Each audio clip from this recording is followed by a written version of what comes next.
Hello students, welcome again to the new topic of e-payments and security. This is the video of e-payments and security part 4. Let's start. હવે આપણે આ વિડિયોમાં security in cyberspace oblique security issues in e-commerce. Security in cyberspace સિક્યોરિટીના શું આમાં તમારે જે ઈ કોમર્સનું platform છે એમાં કેવી રીતે તમારે સિક્યોરિટી રાખવાની હોય છે એ બધા ટોપિક્સ છે અને પછી એનાથી રિલેટેડ ઇશ્યુઝ શું થાય છે તો આ તમારે યુનિટ 3 નો લાસ્ટ ટોપિક છે અને એની અંદર બીજા અલગ અલગ સબ ટોપિક્સ છે બરાબર. So, for most honest and law-abiding people, the internet provides a global marketplace by providing access to citizens and businesses worldwide. જે સારા માણસો છે યા લॉफुल માણસો છે મીન્સ જે લો પ્રમાણે વર્ક કરતા હોય તો એમને ઇન્ટરનેટ ગ્લોબલ માર્કેટ ઉપર ગ્લોબલ પ્લેસ ઉપર એમને ઘણું બધું બિઝનેસ ને બધું એમના સિટીઝ એક્સેસ ટુ સિટીઝન્સ આપ્યું છે પ્રોવાઈડ કર્યું છે કે એ જે વર્લ્ડ વાઇઝ છે ને માર્કેટ એમનું વર્લ્ડ વાઇઝ યા ગ્લોબલ ઉપર ઇન્ટરનેટ થ્રુ કરી શકે. For the people with criminal intent, the internet has created an entirely new and lucrative platform to steal and carry out their malicious act. તો જે criminal persons છે બરાબર જેમનું criminal purpose હોય છે જે માણસોને તો જે ઇન્ટરનેટ છે has created and entirely and lucrative platform તો એમને એક નવું અને એક હાર્મફુલ યા ક્રુરલ પ્લેટફોર્મ આપ્યું છે to steal and carry out their malicious act કે એ આમાંથી ઘણું બધું ચોરી કરી શકે કેરી આઉટ કરી શકે યા બીજા જે પણ એના સોફ્ટવેર્સ હોય મેલિશિયસ એક્ટનું મીનિંગ છે કે તમારે અનકાઇન્ડ યા અનફોર્મ એમના જે પણ ખરાબ વિચારો હોય મીન્સ ઇન્ટરનેટ થ્રુ એ એમના પ્રોફિટ પ્રમાણે એમાં વર્ક કરી શકે. Every byte of information is available on internet starting from product and services to inform to cash. હવે જે પણ ઇન્ફોર્મેશન છે એવરી બીટ ઓફ ઇન્ફોર્મેશન એ બધી ઇન્ફોર્મેશન તમારી અવેલેબલ ઓન ઇન્ટરનેટ ઉપર અવેલેબલ હોય છે સ્ટાર્ટિંગ ફ્રોમ પ્રોડક્ટથી સ્ટાર્ટ થઈને and services to inform to cash જ્યાંથી તમે પ્રોડક્ટનું જોવાનું ચાલુ કરો છો પછી જ્યાં સુધી તમે કેશ આપી દો છો યા ક્રેડિટથી તમારું બિલ પે કરી દો ત્યાં સુધીની બધી ઇન્ફોર્મેશન ઇન્ટરનેટ ઉપર અવેલેબલ હોય છે. Everything is there for the taking on the internet. જે પણ વસ્તુ છે બધી તમારી ઇન્ટરનેટ ઉપર અવેલેબલ હોય છે. Both the merchant and consumer face the problem of cyber crimes and the issues relating to security on cyberspace are rising day by day. હવે એમાં મર્ચન્ટ જે છે અને જે કન્ઝ્યુમર છે જે પ્રોડક્ટ લે છે અને જે વેચે છે તો બે પર્સન આ સાયબર ક્રાઇમની પ્રોબ્લેમને ફેસ કરે છે એનાથી રિલેટેડ ઇશ્યુઝ એમને ફેસ કરે છે બરાબર અને સાયબર સ્પેસનું જે પણ ઇશ્યુઝ છે એ દરરોજ વધતા જ જાય છે.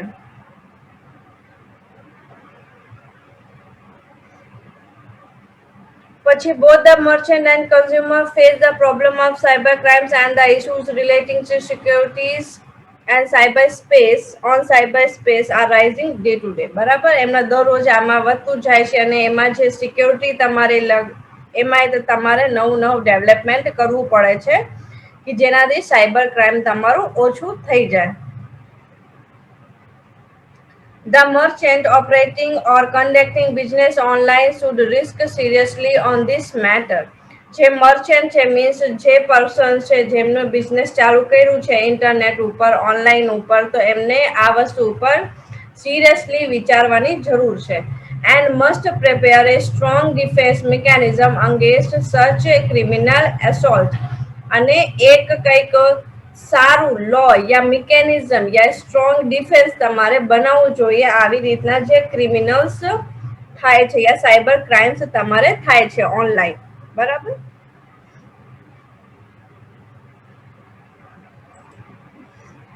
ફર્સ્ટ વન, આમાં 3 પાર્ટ છે. સૌથી પહેલો આપણે ફર્સ્ટ વન સ્ટાર્ટ કરીએ છીએ. Essential of goods e-commerce security. So defining a secured commercial transaction is a difficult affair, or rather assuming as impossible hypothesis. હવે તમે સિક્યોર્ડ કોમર્શિયલ ટ્રાન્ઝેક્શન કરો કે 100% સિક્યોર જ હશે, એ ઇમ્પોસિબલ હાઇપોથિસિસ છે, એ પોસિબલ નથી. એમાં થોડુંક ઘણું તો ફ્રોડ થાય જ છે. Even the traditional commercial transaction does not offer 100% security. જે ટ્રેડિશનલ તમે પ્રોડક્ટ લેવા જાઓ, કોમર્શિયલ ટ્રાન્ઝેક્શન્સ તમે કરતા હોય તો એમાં તે તમને 100% સિક્યોરિટી નથી આપતા. All type of crimes, whether it is theft, burglary, breaking and entering, robbing or trespassing are present in e-commerce. તો આ જેટલા ટાઈપ્સના તમારે ક્રાઇમ્સ છે બધા તમારે e-commerceમાં પ્રેઝન્ટ છે, મીન્સ થાય છે. In order to achieve greater degree of security on e-commerce platform for conducting transaction, હવે તમારે આમાં વધારે સિક્યોરિટી જોઈશે જ્યારે તમે ટ્રાન્ઝેક્શન્સ કરો ઈ-કોમર્સના પ્લેટફોર્મ ઉપર. તો new sets of technology that are available should be adopted by the whole industry. તો એમાં જે ન્યૂ ટેકનોલોજીસ બધી અવેલેબલ છે યા આવી ગઈ છે એ બધા જ ઇન્ડસ્ટ્રીને જે ઓનલાઈન પ્લેટફોર્મ ઉપર છે બધાને એડોપ્ટ કરવાની જરૂર છે. And not only by a single or few organization, and should be implemented appropriately. એમાં થોડા એક ઓર્ગેનાઇઝેશન છે યા ફ્યુ ઓર્ગેનાઇઝેશન છે એ બધાને ટોટલી જેટલું તમારે હોલ ઇન્ડસ્ટ્રી છે બધાને આ એડોપ્ટ કરવાનું અને એના ઉપર ઇમ્પ્લિમેન્ટ કરવાનું. તો આમાં જે તમારે ચાન્સીસ છે સાયબર ક્રાઇમ્સના એ બધા ઓછા થઈ જશે અને તમારા ઈ-કોમર્સ પ્લેટફોર્મ ઉપર જે ઓનલાઈન ટ્રાન્ઝેક્શન થાય છે એ સિક્યોરિટી એના પર્સન્ટેજ વધી જશે. With strong government laws and favorable organizational policies and procedures will support the new technologies, adoptions and diffusion in the economy. હવે સ્ટ્રોંગ તમારે એની માટે શું કરવાનું, સ્ટ્રોંગ ગવર્મેન્ટ લોઝ બનાવવાના, પછી ફેવરેબલ ઓર્ગેનાઇઝેશન પોલિસીસ જે બિઝનેસ છે ઓનલાઈનમાં, બરાબર, તો એમના ફેવરમાં થાય એવા પોલિસીસ બનાવવાના એન્ડ પ્રોસિજર્સ એવા બનાવવાના. તો will support the new technology adoption, જેનાથી જે બધા ઇન્ડસ્ટ્રી છે એ ન્યૂ ટેકનોલોજીને એડોપ્ટ કરે અને એને સપોર્ટ કરે. And diffusion in the economy, અને ઇકોનોમીમાં સ્પ્રેડ થાય, એનાથી ઇકોનોમી તમારી સારી થશે. Following are some key essential elements or key dimension of security in e-commerce. હવે થોડા તમારે 5 પોઈન્ટ છે જે તમારે કી ઇસેન્શિયલ્સ એલિમેન્ટ છે સિક્યુરિટીથી રિલેટેડ ઇન ઈ-કોમર્સ. બરાબર, તો કયા કયા પોઈન્ટ છે આપણે જોઈ લઈએ. તો સૌથી પહેલો પોઈન્ટ છે ઇન્ટિગ્રિટી. એનું મીનિંગ છે integrity means ability to ensure that the information that is displayed on a website or being transmitted and received over the internet should not has not been altered or tampered in any way by an authorized person. Integrity no meaning છે કે ability to ensure that કે તમારી પાસે એની ability છે કે જે information તમે વેબસાઇટમાં display થાય છે, દેખાય છે, યા તમે કંઈક ટ્રાન્સમિશન કર્યું છે, રિસીવ્ડ કરી છે ઓવર ધ ઇન્ટરનેટથી, શુડ નોટ યા has not been altered, એમાં કઈ ચેન્જીસ નથી થયા, ઇન એની વે એકે રીતે, બાય એન ઓથરાઇઝડ પર્સન, જે એનું ઓથરાઇઝડ પર્સન છે. બરાબર, એને એમાં કઈ ચેન્જીસ નથી કર્યા. એનું મીનિંગ શું થાય છે? Integrity. Authenticity. Authenticity is the facility or ability to recognize the person or organization with whom a person oblique user is dealing with. Authenticity એક ફેસિલિટી છે કે ટુ રિકોગ્નાઇઝ ધ પર્સન, એ પર્સનને તમારે રિકોગ્નાઇઝ કરવાનું, mean જાણવાનું કે તમે કયા person સાથે ડીલ કરો છો. Proper technology should be employed with which provide accurate authentication. જે પ્રોપર ટેકનોલોજીનો તમે યુઝ કરો તો એનાથી તમારે જે પ્રોપર યા એક્યુરેટ ઓથેન્ટિકેશન છે કે કોની સાથે તમે ડીલિંગ કરો છો, કયો પર્સન છે, કયા યુઝર સાથે તમે ડીલ કરો છો યા કયા મર્ચન્ટ સાથે તમે ડીલ કરો છો, તો એ તમને એક્યુરેટ એની ઇન્ફોર્મેશન મળશે. A question that frequently pops up in the minds of consumer is that how they should be able to know with whom they are dealing with. સૌથી મોટો ક્વેશ્ચન જે કન્ઝ્યુમર્સ છે એમના માઇન્ડમાં આવે જ છે કે એ પર્સન જે છે એ કોની સાથે ડીલ કરે છે. How they should know, be able to know with whom they're dealing with. In other words, how does a consumer know that the merchant operating the website is one who he is say he is or claim to be. તો એને ખબર હોય કે કોની સાથે એ dealing કરે છે, તો ક્યારે કંઈક ક્લેમ કરવું હોય તો એ પર્સન ઉપર એ ક્લેમ કરી શકે. એટલા માટે આપણે પ્રોપર ટેકનોલોજીની જરૂર છે, જેના લીધે એ તમને પ્રોપર એક્યુરેટ ઓથેન્ટિકેશન પ્રોવાઈડ કરી શકે કે તમે કોની સાથે ડીલ કરો છો. Third one, confidentiality. Confidentiality is the ability to ensure that data or information is available to those who have the authority to access them. કોન્ફિડેન્ટિલિટીનું મીનિંગ છે કે તમે ઇન્શ્યોર રહ્યો કે જે પણ ડેટા છે યા જે ઇન્ફોર્મેશન છે is available to those who has the authority to access them. જે પર્સન એને એક્સેસ કરી શકે છે એની પાસે એ બધા ડેટા અવેલેબલ છે, બધી ઇન્ફોર્મેશન અવેલેબલ. અને જે ઓર્ગેનાઇઝેશન છે એ સિક્યોર રાખે છે, એક જ મેમ્બરને યા એમને અંડરમાં જેમને લાગે છે એટલા જ મેમ્બરને ઓથોરિટી આપે છે કે એ જ બધા ઇન્ફોર્મેશન જોઈ શકે. બધા પર્સન્સ એ ઇન્ફોર્મેશનને જોઈ ન શકે, તો એને શું કહેવાય? તમારે કોન્ફિડેન્શિયલિટી કહેવાય. Fourth one is privacy. So many people confuse privacy with confidentiality. Both are fundamentally different, though they are at times used synonymously. While confidentiality is often concerned with the weaving up the personal messages or information by an unauthorized person, privacy is concerned with the ability to control the use of those personal messages. હવે ઘણા બધા માણસો confuse હોય છે privacy with કોન્ફિડેલિટી, કે એની privacy છે કે નહીં, એમના મેસેजेस જે બધા જાય છે, બોથ આર જે તમારે સિનોનિમ છે, કયા કયા સિનોનિમ છે? પ્રાઇવેસી જે છે અને કોન્ફિડેન્ટિલિટી, બરાબર, બે બે વર્ડ જે છે એ સિનોનિમ્સ છે.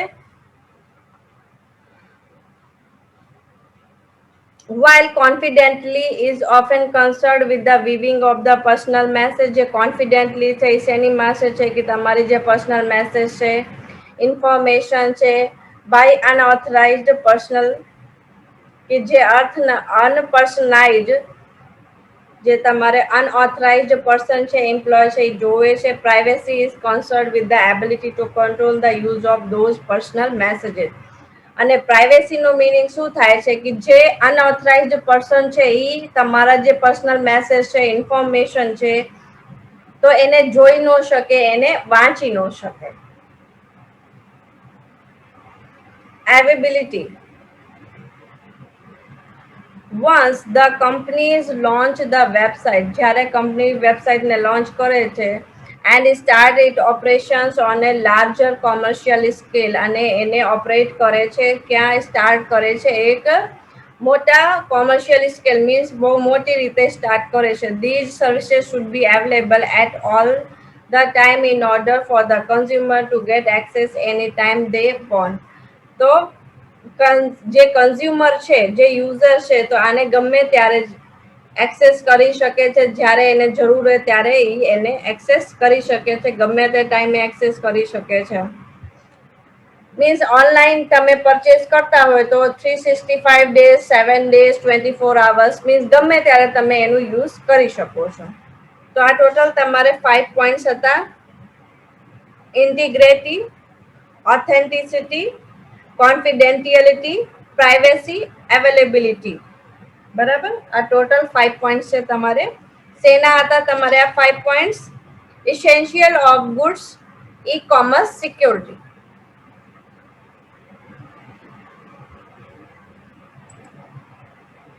હવે second one is kinds of threat and crimes. હવે જે થ્રેટ અને ક્રાઇમ્સ થાય છે તો એના કેટલા પ્રકારો છે, બરાબર? તો ટોટલ એના પ્રકારો તમારે થાય છે 6 ટાઈપ છે તમારે. એમાંથી આપણે સૌથી પહેલા મેલિસિયસ કોડ એ ટોપિક ઉપર ડિસ્કશન કરશું. બીજા 5 પોઈન્ટ્સ આપણે નેક્સ્ટ વિડિયો લેક્ચર ઉપર ડિસ્કશન કરશું. તો the possibility of committing crimes on cyber world takes place on the three basis front, namely client, servers and communication channels.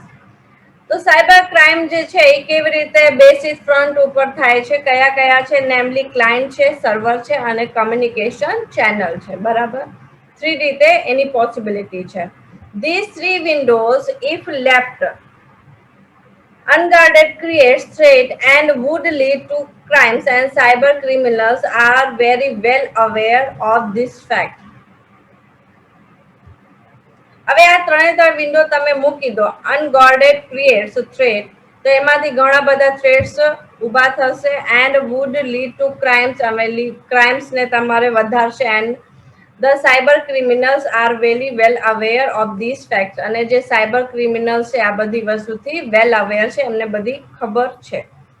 Following are the most common and most damaging forms of security threats to e-commerce website. હવે નીચે જે છે સૌથી વધારે common જે generally બધે થાય છે અને મોસ્ટ ડેમેજિંગ ફોર્મ્સ જે તમારા સિસ્ટમને વધારે બગાડે તો એવા થ્રેટ્સ જે છે એની ઈ કોમર્સ વેબસાઇટ ઉપર જે છે એ નીચે આપેલા છે. તો ટોટલ કેટલા હતા? એ 6 હતા. એમાંથી પહેલો પાર્ટ છે મેલિસિયસ code. Malicious codes are also popularly known as a malware, consist of varieties of threats, namely virus, worms, trojans and bad applets. એને તમે મેલિસિયસ કોડ ને તમે માલવેર નામથી ઓળખી શકો છો. અને એમાં જે થ્રેટ છે એની વેરાયટીઝ કઈ કઈ છે? વાયરસ છે, વોર્મ છે, ટ્રોજન છે અને બેડ એપ્લેટ છે. તો સૌથી પહેલો પોઈન્ટ તમારું શું છે? વાયરસ છે. તો એ virus very popular term, generally તમને બધાને વાયરસની વિશે ખબર જ હશે. Is actually a computer program. આ જે વાયરસ છે કમ્પ્યુટર પ્રોગ્રામ છે that has ability to reproduce or replicate itself. એ રિપ્રોડ્યુસ કરી શકે યા એને ચેન્જ કરી શકે છે યા એની કોપી કરી શકે પોતાને. And spread among other files, અને એ બીજા જેટલી ફાઇલ્સ છે એમાં સ્પ્રેડ થઈ શકે છે જાતે જ. By spreading it destroys files. જ્યારે સ્પ્રેડ થઈ જાય છે તો એમાં કમ્પ્યુટરના અંદર તમારે જે પણ ફાઇલ છે એને ડિસ્ટ્રોય કરી દે છે. Reformats the computer hard drive, computer hard ડ્રાઈવને રીફોર્મેટ કરી દે છે. એન્ડ કોઝેસ વેરિયસ પ્રોબ્લેમ, અને એમાંથી ઘણી બધી પ્રોબ્લેમ્સ ઊભી થાય છે in running the application properly. જે તમારે એપ્લિકેશન પ્રોપરલી ચાલવી જોઈએ વ્યવસ્થિત, તો એ પ્રોબ્લેમ રન ન થાય. The most common virus among all is a macro virus. સૌથી મેઇન જે મોસ્ટ કોમન વાયરસ છે એ છે તમારો મેક્રો વાયરસ.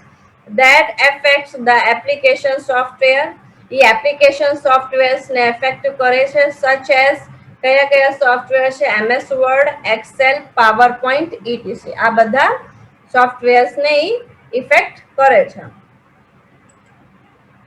સેકન્ડ છે worms. While virus spreads from file to file by duplicating features, જે વાયરસ છે એ ફાઇલ ટુ ફાઇલ જાય છે, બરાબર સ્પ્રેડ થાય છે. તો એ worm is intended and designed to spread from computer to computer. તો જે worm છે એ કેવી રીતે ડિઝાઇન કરેલું છે કે એ જે સ્પ્રેડ થાય તો એ કમ્પ્યુટર ટુ કમ્પ્યુટર સ્પ્રેડ થાય છે, એ ફાઇલ્સમાં સ્પ્રેડ નથી થતું, બરાબર. worms uses a computer network to spread itself among various computers. worms uses a computer network to spread itself among various computers. એ એક નેટવર્કનું કમ્પ્યુટર નેટવર્કનું યુઝ કરે છે બીજા કમ્પ્યુટર્સમાં જવા માટે, સ્પ્રેડ થવા માટે. they do not harms or alter files. એ ફાઇલ્સને હાર્મ નથી કરતો, કમ્પ્યુટરની અંદર જે પણ તમારે ફાઇલ્સ હોય, એપ્લિકેશન્સ હોય, only reside in the computer system and replicate itself. A computer સિસ્ટમને રિસાઇડ કરે છે એન્ડ રેપ્લિકેટ અને કોપી કરે છે પોતાને, thereby consuming system resources, slow the process of processing of the computer system. પછી એનાથી શું થાય છે કે જે પ્રોસેસિંગ છે કમ્પ્યુટર સિસ્ટમની એ ધીમે ચાલવા માંડે છે, એ જેવી રીતે ઝડપી વર્ક કરવું જોઈએ એવી રીતે વર્ક નથી કરતો. Trojan's horse. A Trojan horse, also popularly known as Trojan, ખાલી એને તમે જે Trojan થી ઓળખી શકો છો, is not a virus. એક વાયરસ નથી that affect the computer system or a files, કે કમ્પ્યુટર સિસ્ટમને એફેક્ટ કરે કે ફાઇલને એફેક્ટ કરે, but it is a carrier. એ એક કેરિયર છે through which virus travels, જેનાથી વાયરસ ટ્રાવેલ કરે છે, એ છે તમારું Trojan horse, and is penetrated in the system. અને સિસ્ટમમાં જાય છે ટ્રાવેલ કરીને. Thus a Trojan horse is often a way from viruses and other malwares to enter into the computer system. તો એક રસ્તો છે કે વાયરસને ફાઇલ ટુ ફાઇલ યા કમ્પ્યુટર ટુ કમ્પ્યુટરમાં પહોંચવા માટે. Bad applets. An applet is a small application program. એક જે applet છે એક small application program છે that can be called for use while working in another application. ક્યારે યુઝ કરવામાં આવે છે, that can be called, બોલાવવામાં આવે છે for use while working in the another application, જ્યારે તમે બીજા એપ્લિકેશન ઉપર વર્ક કરી રહ્યા છો. A bad applet is a program oblique application. એક bad applet શું છે, એ તે એક પ્રોગ્રામ છે, એ એપ્લિકેશન છે that attacks the system of web services which get activated merely by suffering a website and downloading any application from the website. એ શેમાં attack કરે છે, જ્યારે તમે કંઈક વેબસાઇટમાં સફરિંગ કરતા હોય, કંઈક એપ્લિકેશન ડાઉનલોડ કરતા હોય વેબસાઇટથી, ત્યારે એ એના ઉપર અટેક્સ કરે છે, પ્રોગ્રામ ઉપર યા એપ્લિકેશન ઉપર. તો એને શું કહેવાય છે, તમારે બેડ એપ્લેટ્સ કહેવાય છે. તો હવે તમારે મેલિશિયસ કોડ થઈ ગયા, તમારે કયા કયા પોઈન્ટ્સ હતા એમાં, virus, worms, trojans and bad applets, બરાબર. તો આ વિડીયો લેક્ચર તમારો અહીંયા કમ્પ્લીટ થાય છે. નેક્સ્ટ વિડીયો લેક્ચરમાં આપણે બીજા જે એનાથી રિલેટેડ 5 ટોપિક્સ બાકી રહ્યા છે એ ટોપિક ઉપર ડિસ્કશન કરશું. અને થર્ડ વન એક બાકી છે, internet security are protecting internet communication, કે તમારે જે સાયબર ક્રાઇમ્સ થાય છે તો એનાથી સિક્યોરિટી માટે તમારે શું કરવું જોઈએ, તો એની માટે થઈને આપણે એના ઉપર ડિસ્કશન કરશું. એના કમ્યુનિકેશનમાં કેવી રીતે છે એ બધું એમાં આવશે અંદર બધા ટોપિક્સ, બરાબર. Thank you.